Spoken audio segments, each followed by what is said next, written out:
Oh, now at 5, we're tracking rain, freezing rain, and yes, thunder, this wintry mix. How long does it stick around in your forecast? And one person killed in a fiery crash and several others, including police officers, hurt. What we're now learning about the deadly incident in Hendricks County. Have you lied about anything? An Indianapolis City County councilor answers questions after being expelled from his party's caucus. Hear directly from Jesse Brown as he speaks out against his fellow Democrats. Live from Indy, you're watching 13 News.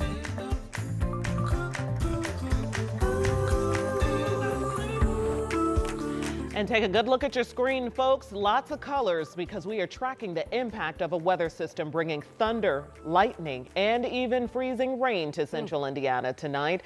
And right now there's a winter weather advisory in effect for parts of the area. That's right. We're starting to see some precipitation out there, and this could lead to some slick spots on the roads if you are headed out and about tonight. So take a look. This is an issue that people to our west have already been dealing with today. So you can see that truck there sliding all over this road in Kansas City this morning, and that driver was not alone. More cars, more trucks slid off the slick roads throughout the day. Angela's tracking the system from the Weather Center tonight. So what's happening with it right now here in central Indiana, Angela? Felicia and Anne-Marie, we have rain and freezing rain and yes, thunder. And I don't know if you noticed in that video, that was an elevated surface. So we're going to be concerned locally too with those bridges, the on and off ramps, anything that's elevated to go icy between now and about 4 a.m. That's the when. The impacts, the sleet, the freezing rain, the rain, and even some rumbles of thunder, ice, light ice accumulations are possible. Continue to monitor those road conditions. And if you're traveling and your car has one of those temperature sensors, I would allow extra time the minute that temperature sensor gets to 32 or lower. The ladies mentioned the winter weather advisory, Hamilton County, north and east. We are getting reports of that light icing in our eastern viewing area from places like Rush County over into Liberty. And you can see the rain and freezing rain continuing to fall across all of central Indiana. Temperatures are key to this forecast, and right now they are hovering close to freezing.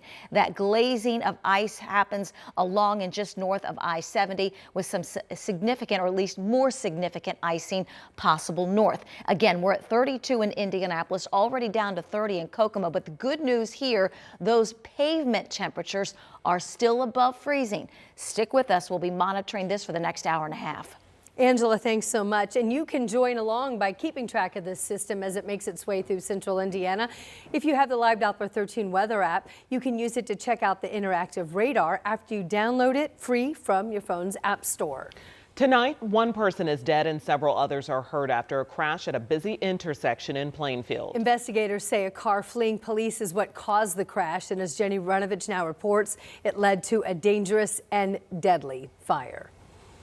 Well, I can tell you the impact from this crash was so strong. It sent an SUV out of the intersection, off the road, and then onto the grass here. You can see the burn marks where that SUV burst into flames. The crash, the fire, happened fast Wednesday morning at this busy intersection of US 40 and Ronald Reagan Parkway.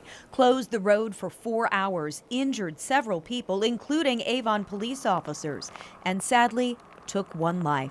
The smoke so intense, Bailey Combs thought his nearby house was on fire. I got to Raceway and I could see the smoke, like really big, dark, black. And when I got to the stoplight, I realized that it was cars like out on the road, and I was like, oh, so there's a big wreck. Plainfield police are investigating the wreck. They say an Avon police officer tried to make a traffic stop on this vehicle, but the car took off.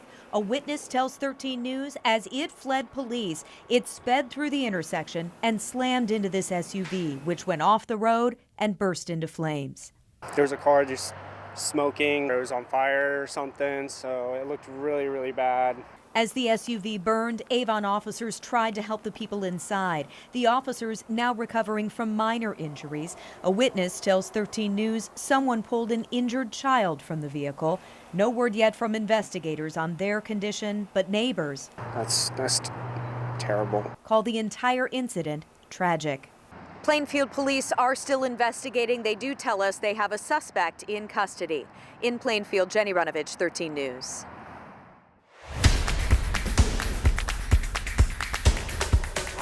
I won't mute myself or silence myself when my constituents want me to speak up. Developing tonight, we are hearing directly from an Indianapolis City County councilor expelled from the Democratic caucus. So this is the first time that Jesse Brown spoken to 13 News since learning of his fellow Democrats' decision just days ago. And tonight, our Marina Silva talked with him about what happened, why, and what's next. The news coming out on X from Jesse Brown. He posted, quote, "Just got expelled from the Democratic caucus," end quote, on Monday evening. Honestly, I saw it coming. And I saw it coming because there's been 2 times since I've been on the council that something suspicious happened late on a Friday afternoon, and both times that was directed towards me. Brown claims he was given no reasoning behind the decision. But there was a public statement given accusing me of lying, in essence. It said that when people engage in falsehoods, that makes them impossible to deal with. The way the statement's written, I agree with that. Who could disagree?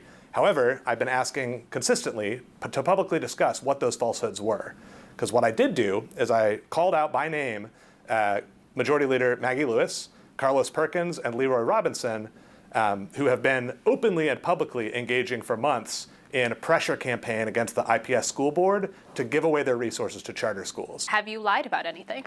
I have not told a lie to my peers about anything. Since Monday, Brown says he's received hundreds of messages from supporters. I've received over 800 messages via text, via email, via phone calls, via Facebook messages, via Twitter, via everything else under the sun. This explains why nothing gets done. During Tuesday's meeting, discussion happened on committee assignments. While Brown was not discussed, many of his supporters showed up to fill the room for the meeting that only took minutes. Because they knew what people were here to hear, and they denied it.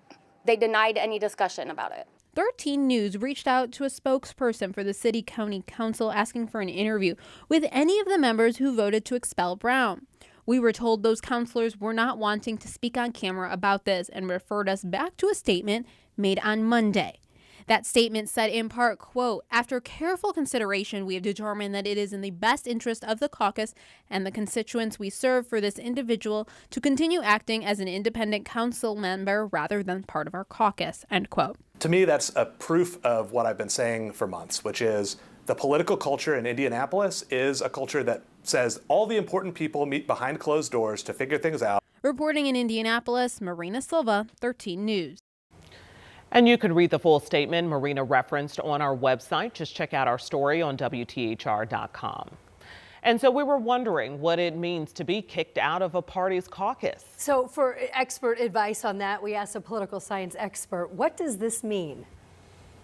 This is not something that happens very often, but basically you're cast aside. And so now you're an independent. You won't be invited to any of the caucus meetings. Your ability to influence policy choices now is gone.